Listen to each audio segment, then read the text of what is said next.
지난주 우리 신문사 방송국에 이런 제목의 글이 올라왔는데, 국민께 사과, 몸 낮춘 이만희.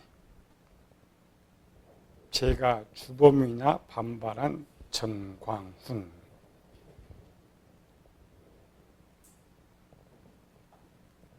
신종 코로나 감염 확산으로 거꾸로 되어버렸어요.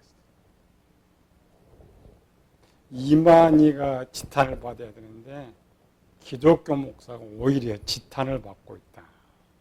똑같이 3일이죠. 지난 3일에 신천지에서 수원지방법원에서 이만희가 합니다. 국민들에게 건강상의 염려를 끼친 점에 대해 다시 사죄의 말씀을 드린다.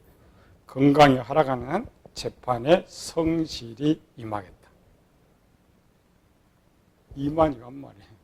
그런데 지금까지 전광훈이는 한 번도 사죄를 하지 않아요. 국민들이 이제 다 알고 있잖아요. 얼마나 많은 피해를 했는지. 반대로 보석 빨리 취소해라. 자기가 누명을 썼다. 손바닥으로 하늘을 가린다. 많은 사람들이 이제 전국에 돌아서기 시작했죠. 당도 돌아서고. 이런 사건이 있기 전에 많은 목회자들이 전광훈을 따랐어요. 왜 따랐느냐 물어봤더니 전광훈 이 시대의 세례 요한이래. 우리의 대변하고 복음을 해서 외치니까. 세월이 흐르면 나타나는 거죠. 세례요한은 오직 주님만을 위해서 일을 했고 주님을 위해서 순교를 했죠. 그래서 전광훈이 어때요? 드러난 거. 예수님이 탈을 쓴 이리와 같은 일을 하고 있어요. 정치에 중독된 사람. 마태복음 7장 15절 16 거짓 선지자를 삼가하라. 양의 옷을 입고 너희에게 나오나니 속에는 노략질하는 일이라. 어떻게 분별하느냐? 그의 열매로 그를 알리라. 그 많은 교회 돈, 연합의 돈, 조직의 돈 다 끌어다가 뭐 했어요? 복음 전했어요? 아니거든. 정치 안에서 다 썼어요. 한기청 연합의 직원들 봉급모지 다 쫓아내버렸어요. 근데 끝까지 정치 이야기하는 거예요. 물론 전광훈 초기는 잘했어요. 우리 한국교 개혁시킨다고 청교도 신앙 열심히 해서 당대 큰 목사들이 같이 일을 하고 칭송도 받고 어느 땐가 변질되기 시작했어요. 목표를 주님한테 바라봐야 되는데 무소유의 주님한테 바라보는데 뭐에 바라봤느냐? 구원파, 통일교 이런 거 바라봤어요. 뭐예요? 조직을 만들었어요. 처음에 청교도 조직은 복음 전하기 위한 조직을 만들었는데 그 복음 전 조직에다가 물건을 팔다 보니까 돈과 연결되는 거예요. 전국 지부가 많죠. 그들은 뭐 이제 돈벌이가 되니까 같이 협조하는 거예요. 돈이 많이 들어오고 따르는 세력이 많으니까 눈이 돌아갔어요. 정치로 눈이 돌아. 선거 때 말이죠. 이 지부 니네가 한 10명씩만 데려오면 뭐 기독당 뭐 국회의원씩. 그런데 그 순간에 이제 다 드러나고 있죠. 그 열매로. 결과의 열매. 전 국민이 교회가 이제 다 등 돌려요. 전광훈이 나쁜. 그런데 본인은 나쁘다고 생각하느냐? 절대 나쁘다고 생각하지 않아요. 왜 그래요? 자기의 모든 말과 행동은 자기가 만든 거예요. 자기가 거짓을 진리처럼 만들어놨어요. 사람 항상 그래야 우리가 말하는 건 내가 안다고 말해요. 진리라고 행동을 해요. 제3자가 봐야 정확하게 되는 것이죠. 그래서 이미 그 지식에는 다 변질돼.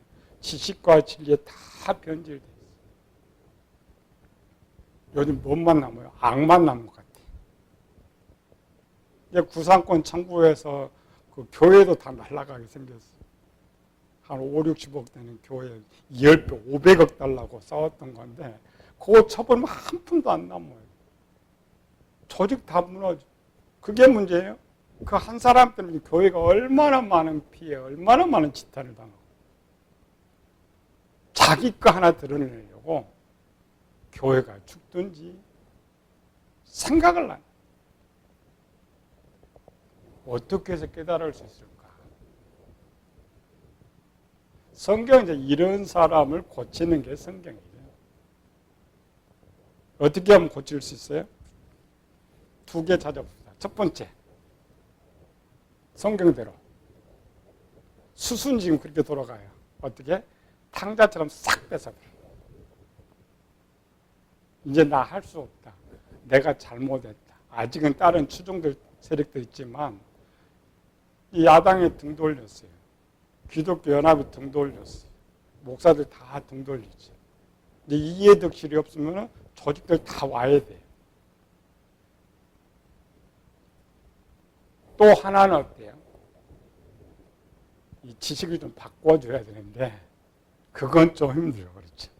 새로운 어떤 거를 배우느냐에 따라서 자기를 변화시킬 수가 있어요. 이거는 어려울 것 같아요. 왜? 자기 스스로 교주와 똑같아요. 다 한다고 최고라고 생각합니다. 우리 이제 이런 것을 어떻게 고치느냐에 대해서 살펴보고 있는 거죠. 교회가 문제예요.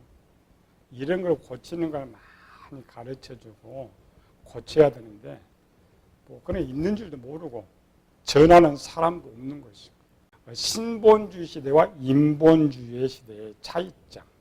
그렇죠?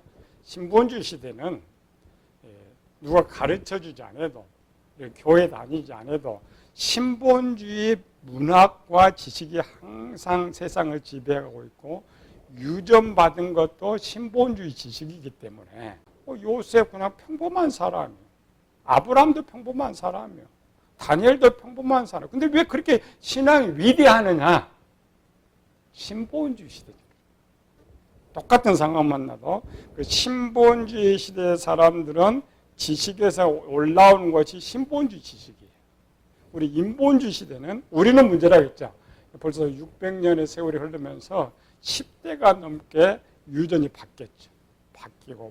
바뀌어서 이 시대는 특별히 내 부모가 내가 태어나기 전에 몇 대 신앙생활을 하기 전에는 신본주의 지식을 유전받지 못해요.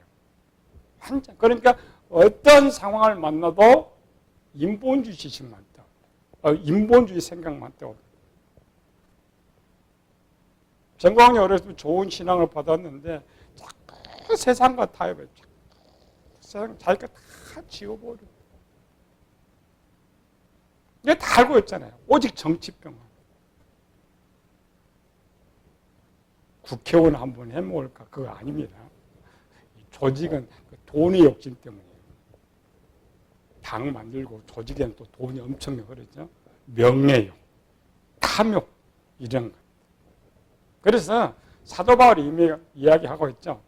로마서 8장에 육신에 있는 자는 하나님을 기쁘시게 할 수 없다. 이 말은 뭐냐면 지식에 하나님의 지식이 없는 사람은 절대 하나님을 기쁘시게 할 수 없어요. 하나님의 법에 굴복할 수 없어요. 근데 우리 이제 이런 지식을 모르니까 쟤들은 어떻게 요속하는 믿음이 그렇게 좋을까? 아닙니다. 그 신본주의 시대는 가장 믿음이 약한 사람도 오늘 인본주의 시대 우리가 훨씬 신앙이 났어요. 신본주의 시대의 관념은 뭐냐면 신을 위해 죽는다는 거예요. 하나님뿐만 아니라 자기가 섬기는 신을 위해서 죽는다는 신앙이란 말이에요. 인본주의 시대는 어때요? 내가 주인이기 때문에 나를 위해서 모든 사람이 희생돼야 된다. 그러니 무슨 하나님 기쁘시게 하는 생각이 있겠어.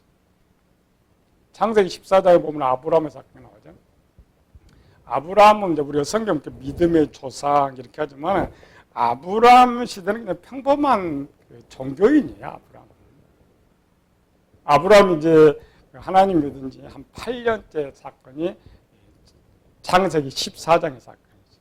이제 신앙, 하나님 믿는 지 한 8년 됐을 때 조카가 사로잡혀서 쫓아가 잡았지.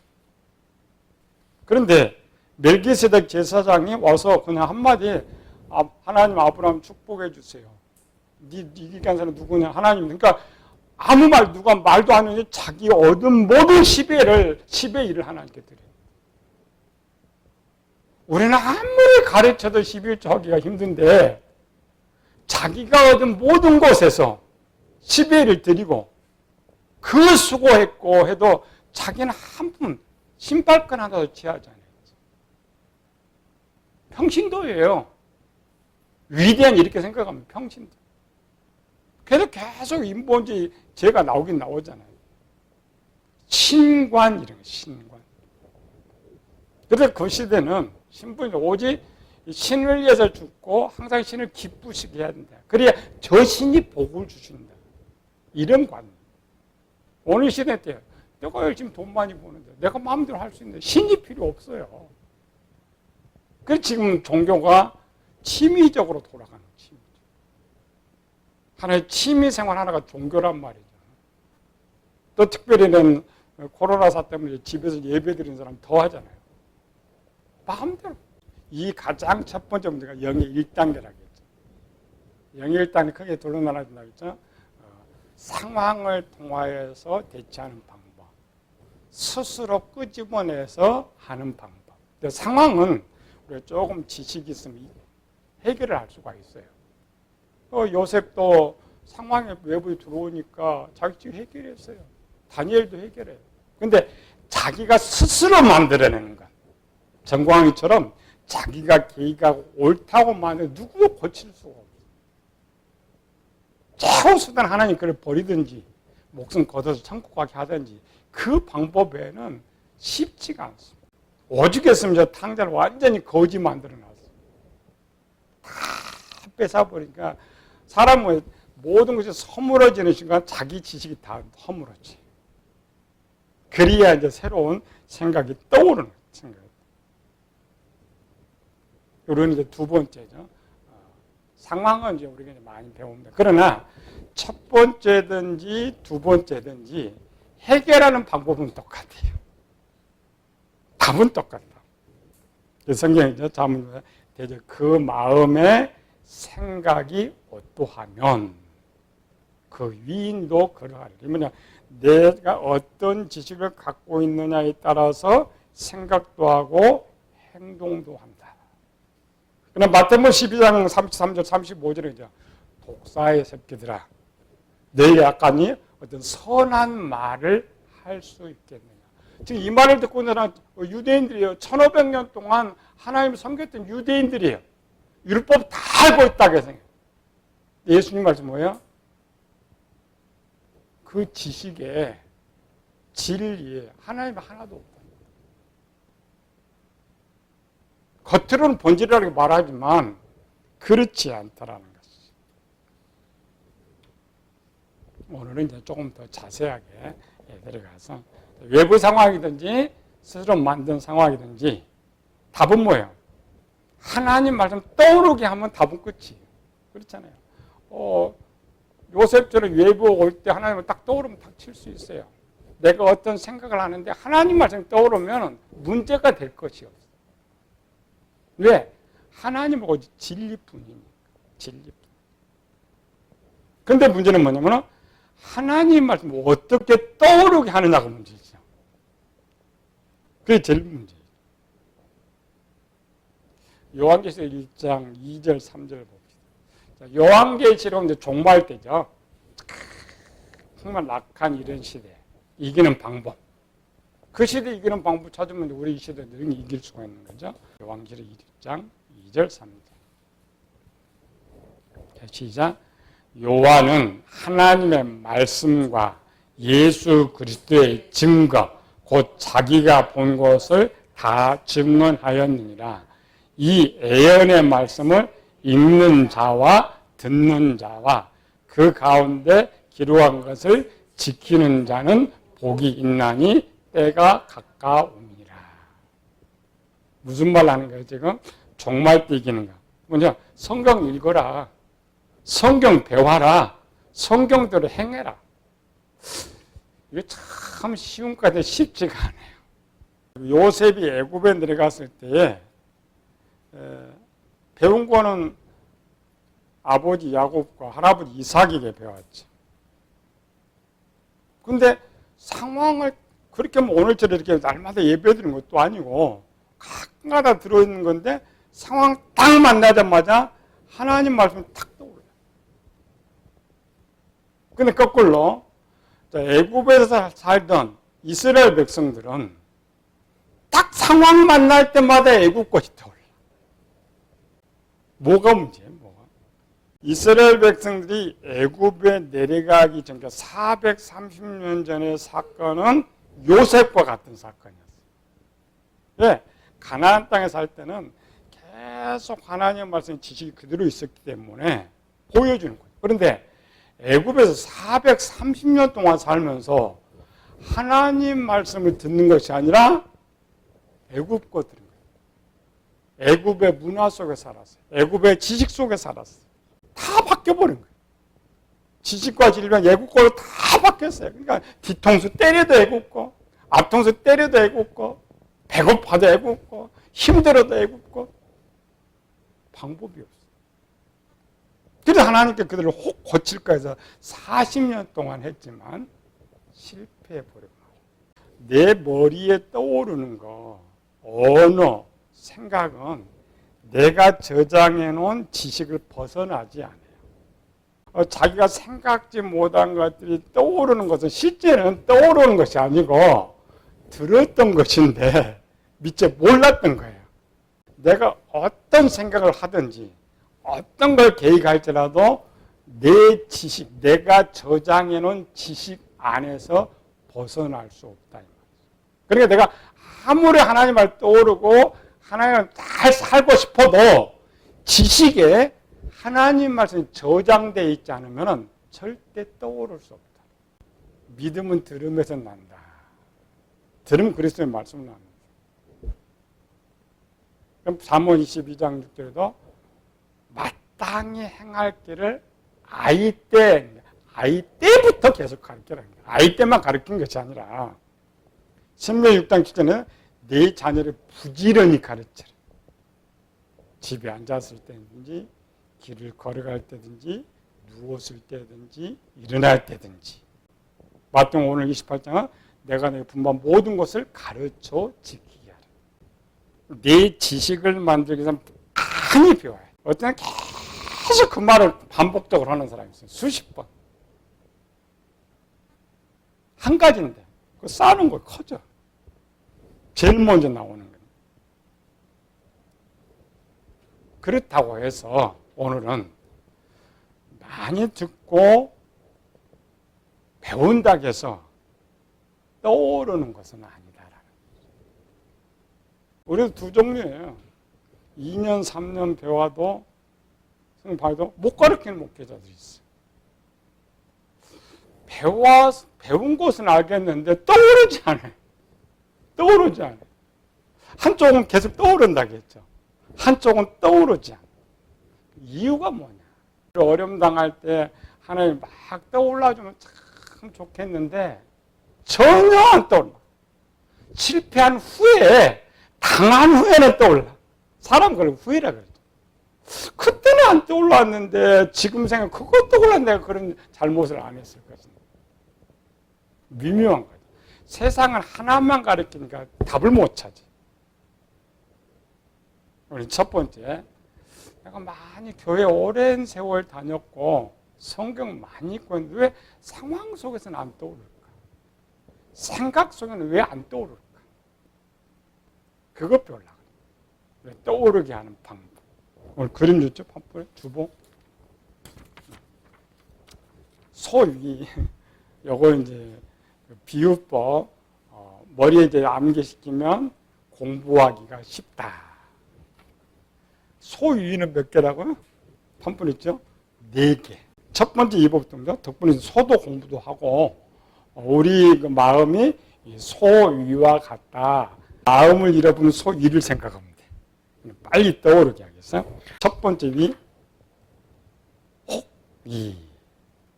우리가 좋아하는 양곱창 맛있죠? 그 양곱창이 첫 번째 이 중에 가장 큰 부분. 밥을 먹으면서 입으로 잘게 해가지고 해야 목구멍이 넘어가죠. 손은 그냥 다 주어지면 그냥. 그래 무조건 위에다 채워. 무조건 위에다가 가득. 위가 가득 채워야 되는데 소가 저도 옛날 어렸을 때 소 길러봤어요. 소 연물통이 얼마네요? 이런 밥그릇만 해요? 이렇게 그거 다 먹어. 그거 다 먹고 주면 또 먹어. 채워놔요. 그리고 이제 그 채워놓은 것을 가지고 일을 할 때도 계속 내치면 소 노는 거 먼저. 너무 계속 침 질질 흘려져. 계속 되새기면 되죠. 두 번째 이루어져요. 벌집이. 이거는 우리 내장탕이다. 이걸 지나가지고 세 번째 뭐야? 천역. 여기서 음식을 잘게 부수는 거. 그러니까 우리는 뭐 아까 씹는 거는 위에서 입에서 하고 위로 내려가면 위가 자기 붙잖아. 그러니까 우리 위 기능은 세 번째 기능인데 손은 첫 번째로 다 동시. 네 번째로 넘어갔을 때 우리가 말한 쓸개 집에서 나오고 효소가 나와서 소화시키는 이런 기능. 그러니까 서로 오면 첫 번째 저장 공간이에요. 그냥 음식 들어오면 저장해놨다가 서서히 뒤로 내려서 소화시키고 영양분을 만드는 것이 소. 마음의 구조는 기본 15개 구조로 되어 있는데 지금 우리가 배우는 것은 어떤 상황에서 떠오르게 하는 거. 그 기능이 4가지의 기능으로 되어 있다. 마음의 구조 크게 썼죠. 지혜, 지식, 진리. 요건 아까처럼 소가 음식을 먹으면 음식물을 저장하는 것처럼 우리가 하나님 말씀 듣든지 세상에 어떤 배우든지 이 3개의 창고에 저장을 하는데 지식의 창고가 둘로 나눠져요. 그래서 소위 4개와 똑같다. 첫 번째, 두 번째 구조는 저장 공간이라고 하죠. 소. 똑같습니다. 그러니까 소가 아무리 먹어놓고 첫 번째, 두 번째 음식물이 있는 한 별로 효과가 없어요. 대세균질 효과만 있지. 유익을 하지. 그러니까 세 번째, 네 번째로 부숴가지고 효소로 돼야만 이득이 있듯이 우리 마음에도 세 번째, 네 번째까지 저장이 돼야 비로소 내가 쓸 수 있는 것이 된다. 내가 유익이 된다. 그런데 기본 구조는 하나님 말씀으로 지혜의 창고에도 저장되고 지식의 창고에도 저장되고 진리의 창고에도 저장되는데 이 지식의 창고가 둘로 나눠진다. 남의 지식이 있고 내 지식이 있다. 우리 사람들이 딱 두 종류 사람이다. 그러니까 말은 이 지식에서 나와요. 지식에 저장된 것이 나오게 되는데 앵무새 같은 사람이 있고 앵무새는 뭐냐? 남의 걸 말하는 사람. 또 한 사람은 자기 걸 말하는 사람이 있어요. 오래 하다 보면 자기 것이 되는데 들어보면 알아요. 들어보면. 남의 거 앵무새처럼 지식 전달하는 사람이 있는가 하면 그걸 잘 소화시켜가고 자기 것을 말하는 사람. 근데 크게 차이점이 뭐냐? 내 것으로 한번 만든 사람은 우리말로 고집이 세지. 남의 것을 갖고 있는 사람은 상대방 이야기를 듣다가 수정을 할 수가 있어. 근데 내 지식을 만든 사람은 수정하기가 힘들어. 그게 정광훈일 거예요. 오랜 가르치면서 자기 것으로 모든 걸 혼합했죠. 계속 받아들여가지고 자기 것으로 딱 만들으니까 귀에 안 들어. 그게 이제 이단 교실들과 똑같아. 그럼 뭐 이단 다니는 사람도 말이 안 통하지만 교주들은 더 안 통해요. 왜? 자기가 그 교단 교리 다 만들어 놨잖아요. 그걸 바꾸면 어떡해? 안 돼요. 사람도 마찬가지다. 고집이 세다마는 오랜 세월 살면서 내가 만드는 지식은 목에 칼이 들어도 잘 안 바꿔. 물론 이제 진리판에 가야 되는데 지식에도 마찬가지. 소가 음식을 보면 4개 위에 저장하듯이 기본 우리가 하나님 말씀이나 세상 사람을 듣고 배우고 모든 것들은 4개의 창고에 저장된다. 그래서 소도 1번 것이 2번 가고 2번 것이 3번 가고 3번 이렇게 가는데 원래 빕니다. 그러나 마음은 다릅니다. 소는 1번 창고 것이 2번으로 들어가면 1번 창고 비어요. 2번 창고가 3번으로 가면 3번이 비어요. 3으로 4번이 비고 나머지는 다 비어. 마음은 그렇지 않습니다. 1번에 저장되면 저장된 것은 그대로 두고 2번에도 저장돼. 2번에 저장된 것이 3번에도 저장되고 4번에도 저장된다. 그래서 우리가 어떤 행동을 할 때는 이미 지혜와 지식과 진리의 창고에 다 똑같은 것이 갖고 있어요. 그러니 사람이 진리 쪽까지 가면 흔들리지 않습니다. 하나님께 뭘 본다고 해서요? 마음의 중심. 중심이라는 것은 네 번째 진리의 창고에 하나님 말씀이 있다. 하나님 이쪽 봐요. 왜? 여기 있다는 건 세 개가 다 있다는 거예요. 그걸 중심이에요. 우리가 듣고 본 모든 것들은 일단 어디 들어가요? 첫 번째 위에. 유전받은 것들 항상 삶에서 짓고 스쳐 지나가는 모든 것들은 지혜의 창고에 저장돼요. 그런데 이 지혜의 창고에 저장된 것은 별 유익이 없다겠죠. 우리가 이렇게 일반적으로 생각하고 떠오르는 것들은 지식의 것이 올라오지 지혜의 것이 올라오는 것이 아니에요. 특별히 이제 일반 생활하고 우리 성경 목사는 다르죠. 성경 목사는 이제 처음 왔어요. 들어요. 참 재밌어. 집에 가면 아무것도 생각이 안 나. 일반 사람들은 일반 생활의 것이기 때문에 빨리 알 수가 있는데 우리 이제 보통 성경을 가르치는 한 70, 80%가 똑같은 한글로 성경을 가르치는데 처음 들어본 소리야. 처음 들어본 것은 좀 있지. 내 것을 만들지 않았기 때문에 아무리 뭐 배우긴 배웠는데 떠오르지를 않아. 이런 것들 이제 2번 듣고 3번 들으면 떠오르는데 우리가 아무리 성경을 많이 읽고 많이 배웠다 해도 지혜의 창고에 저장된 것은 떠오르지 않는다. 그 세상도 마찬가지죠. 대학 박사까지 나오고도 말도 못하는 사람이 있어요. 생각도. 그는 배우긴 배웠어요. 근데 지혜의 창고에. 설교 듣고 이런 모든 것들 대부분 지혜의 창고에. 수십 년 교회 다녀도 다음 주 설교 한번 해볼래요? 다음 주 안 나와. 전도사들은 신학교 그냥 나가는데 한 달만 돼도 설교를 하거든요. 평신도는 집사 장로가 되어도 설교하라면 설교를 못해. 들은 것이 더 많은데. 왜 그래요? 지혜의 창고에 저장돼.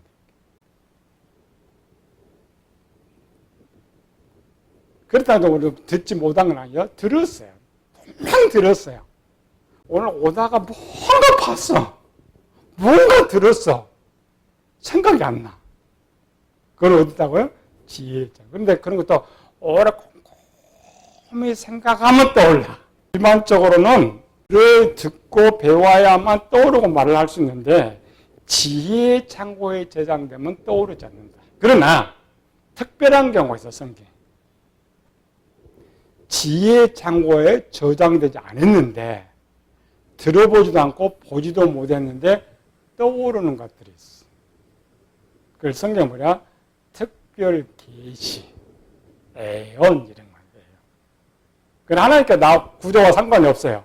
바로 영에게 줘버리니까 영에게 바로 주는 거죠. 그래서 에레미야 33장 3절이죠. 너는 내게 부르짖으라. 내게 내가 알지 못하는 큰 일을 내게 보이리라. 이런 것들은 이제 일반 사람들을 일반 아이디어라 그래요. 전혀 들어보지도 못하고 생각지도 못했는데 뭐 팍 떠오르는 거죠. 그거는 본인한테 올라온 거 아닙니다. 외부에서 주어진. 이런 것들은 주어진과 동시에 내가 알고 말을 할 수가 있어. 내가 말고. 구약에는 이런 것들이 많죠. 그죠? 그래, 오늘 한 가지만 잘 배워야 돼요. 우리가 이 예배를 잘 드리고 성경을 많이 듣고 배우는 것이 중요한 건 아니라, 물론 저장도 중요하죠. 소가 첫 번째 먹고 되새김질 하지 못하면 이거 다 토해내요. 쓸모가 없어. 계속 먼저 먹어놓고 계속 되새김질 하죠. 넘기는 거예요. 복습이라고 해요. 예습도 하고 복습을 해야 내 것이 되지, 한 번 들어야 내 것 절대 되지 않습니다. 그래도 많이 먹어. 소처럼 막 집어넣어야 돼. 많이 읽어야 되고, 많이 들어야 되고, 많이 배워라, 일단. 이거 뭐 들어있어야 뭐를 뭐 소화를 시키든지 말든지. 사람은 반 들어가면 나옵니다. 안 들어가면 나올 거 없어. 그렇죠? 안 들어가면 나올 거. 뿐이 뭐야? 그냥 많이 먹어요. 요거는 하나님한테 많이 먹어봐야 배 터지지도 않아요. 배 부르지도 않아요. 그냥 많이 할 수 있는. 그래서 이스라엘 백성들이 줬던 건 뭐야? 주야로 묵상해. 쉴 새 없이 먹으라. 자녀들 그냥 앉아도 먹이고, 누워도 먹이고, 자도 먹이고. 근데 우리 시대 문제는 뭐야? 안 먹으려고 그래. 갈수록 안 먹으려고. 영이 일단 건강하게 해서 무조건 많이 먹어. 많이 들어. 많이 배워. 그래, 내 속에 있어야 소화를 시키든지 버리든지 이렇게 할 수 있다. 그래서 이스라엘 첫 번째 준 게 그 말이에요. 주야로 묵상. 절대 배 부르지도 않고 터지지도 않고, 그럼 많이 먹을수록 나에게 유익이다. 말씀이 무기가 되죠. 나에게 힘이 된다는 걸 항상 알고 충만하게 채우시기를 예수님을 축원합니다.